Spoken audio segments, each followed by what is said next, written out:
Revelation 2338.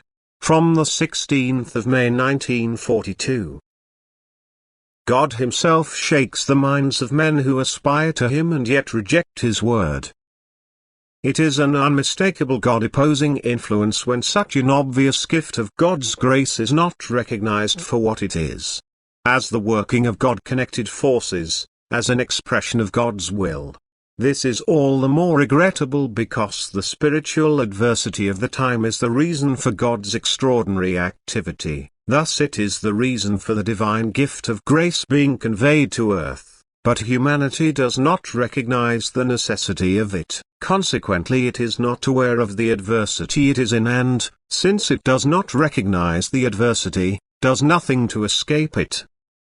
It does not look for the reason for the spiritual law where it can be found. And therefore it will also not apply the lever where it would be necessary. And this is the adversary's activity of spreading everything in the world as truth which has no claim to it. Furthermore, it is his work to weaken the faculty of judgment and to cloud clear knowledge. And even if divine gift is offered it will not be recognized as such, even if the will to serve him exists. People strive towards God but they do not recognize his word. And therefore God himself draws close to them in a way which imparts realization to them in a flash. For he does not leave them to his adversary but takes up the battle with him. He sends them information from another side which seems more credible to people but which is now accepted because the divine working is now unmistakable. And now the consistency of what was commanded by God's great love will also convince people who were previously unfamiliar with God's working in the human being. And God still reserves this for himself. But he will come when it is commanded that he visibly expresses himself.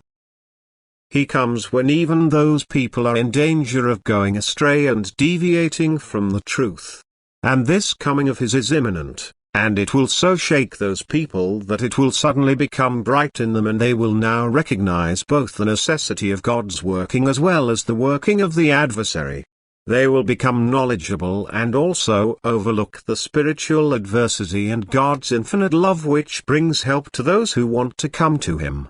For he needs fighters and looks for them in the ranks of those who willingly offer their services to him. Yet if they want to serve him they must first be in truth. They cannot fulfill the task of spreading truth if they themselves are in error and do not recognize it. Thus the adversary first has to be uncovered and exposed. The human being has to see the devastation he causes so that he will turn away from him and gladly accept the divine gift of grace, because it is now tangible to him and therefore no longer causes his will to reject it. Instead he will profess it and support it with complete conviction. Because his heart can affirm everything God offers him from above. Amen.